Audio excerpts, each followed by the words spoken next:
Welcome to True Nightmares. Scary stories become even more terrifying when they are based in reality. Horror author Patrick T. Luce is no stranger to encounters with the paranormal. Please enjoy this first-hand account of one such experience. Music in the night.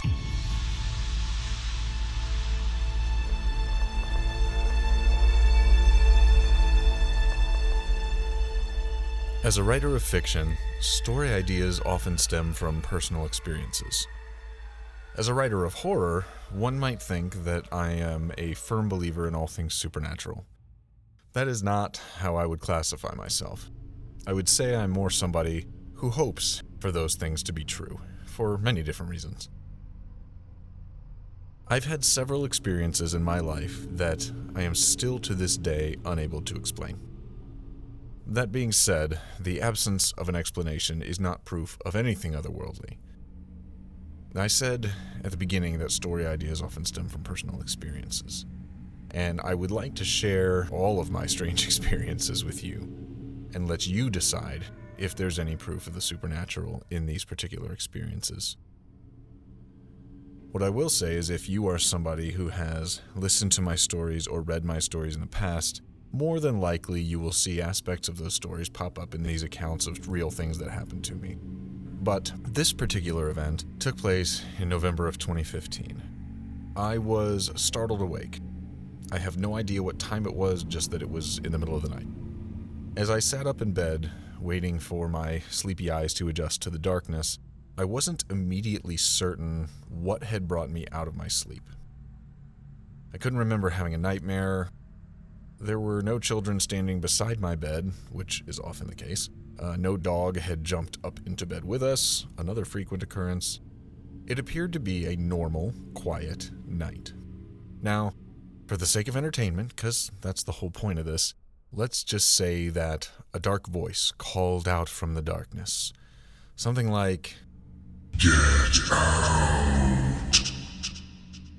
Probably not true, but you never know. Anyway, despite not being immediately aware of anything that might have caused me to wake, I got out of bed and left my bedroom, venturing onto the landing at the top of the stairs, which was dimly lit by the kids' bathroom.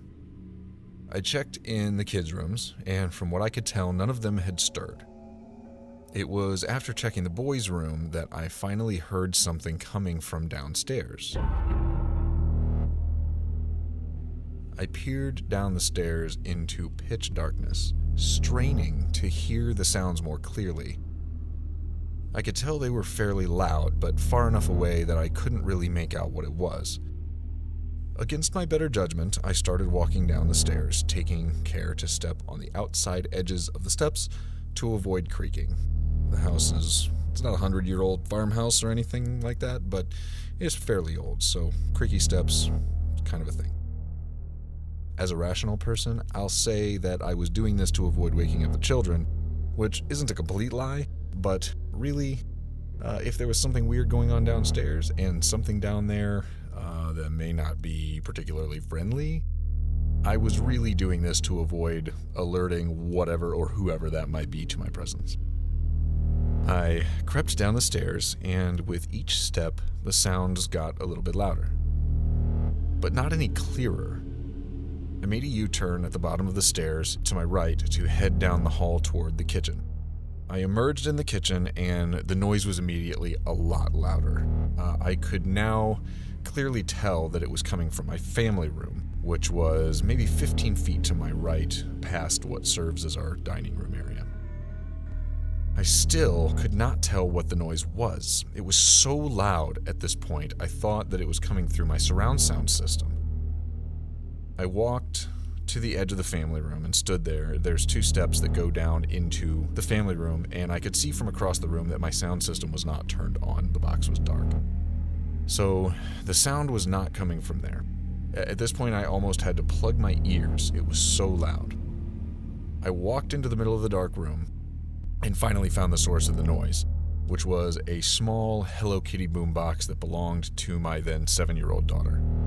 The boombox was sitting on the bottom shelf of a little blue end table that was positioned between a couple of chairs up along the wall in the family room. And there are some facts that are important to note about this small piece of electronic equipment. There are no digital or touch controls on it. It does not have a remote control. Everything is a functional switch or button that must be pressed or moved to make anything happen. My daughter does not listen to, and has never listened to, AM radio, or FM radio for that matter. At that point, she was listening exclusively to CDs on this thing, although there was an auxiliary port as well, but she didn't have anything to plug into it. There is a functional switch that has to be moved from off to CD to FM to AM to auxiliary, depending on how the user wants to use the device. The volume knob is a dial that is turned, and the radio frequency adjuster is also a spinning dial. I know for a fact, because I wrote down these details the next day, that the last time that boombox was used, the volume was not turned all the way up. Well, it was now. The switch had also been moved to AM radio. What I was hearing was primarily radio static, but as I got closer to the little stereo, music began to make its way through the static. When you listen to this, and I did take video from the actual event, it may not sound that scary. Try to put yourself in my shoes in the middle of the night, down in the family room. It's really dark, and this is just blaring, and I don't know if that's going to come through in this video clip or not. Before we talk anymore, I'm going to play you the video, so take a look and we'll see what you think.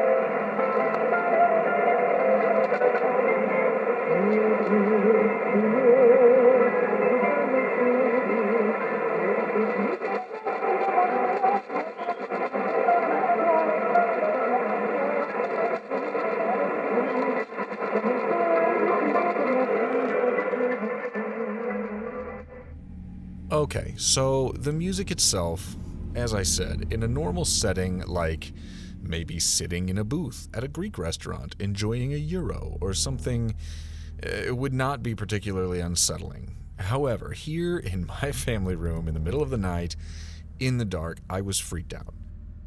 Mostly because I could not come up with a valid reason why this would be happening.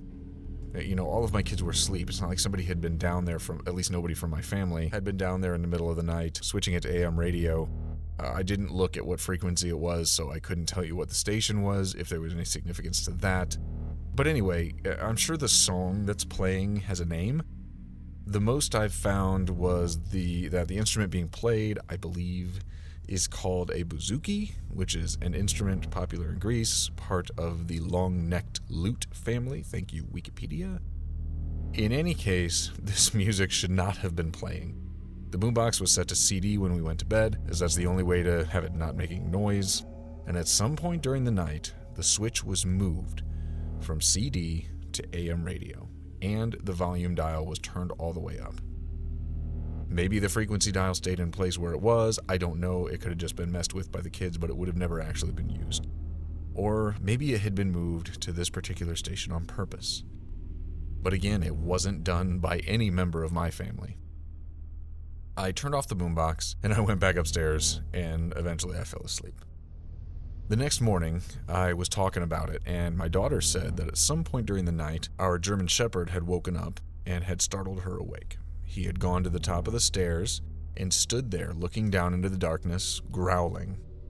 She sat in her bed, looking out through her door at him, and eventually he went down the stairs, coming back up shortly thereafter, and going back to sleep at the end of her bed. I do not know if this happened before or after I went down and shut off the boombox. So personally, I don't believe that any kind of electrical malfunction could have caused what happened. The moo box had worked fine up to that point, and it worked fine ever since, and it never did anything like that again. What I would like to ask is if anybody knows what the song is. I would love to know in the comments so that I can see if there's anything meaningful in the lyrics or the title. Maybe something was trying to reach out to tell us something. I can't be sure, but then again, this isn't the only thing that has happened in this house. But we'll get to the rest of those another time.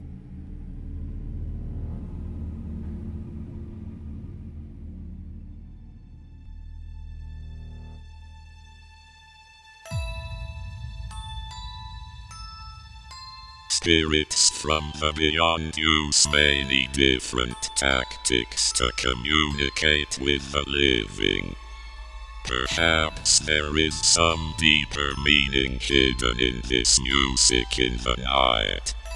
If you have a true experience with the paranormal that you would like to have featured on True Nightmares, please send an email to havehappynightmares@gmail.com with the details of your encounter. Thank you so much for listening. Come back soon, and, as always, happy nightmares.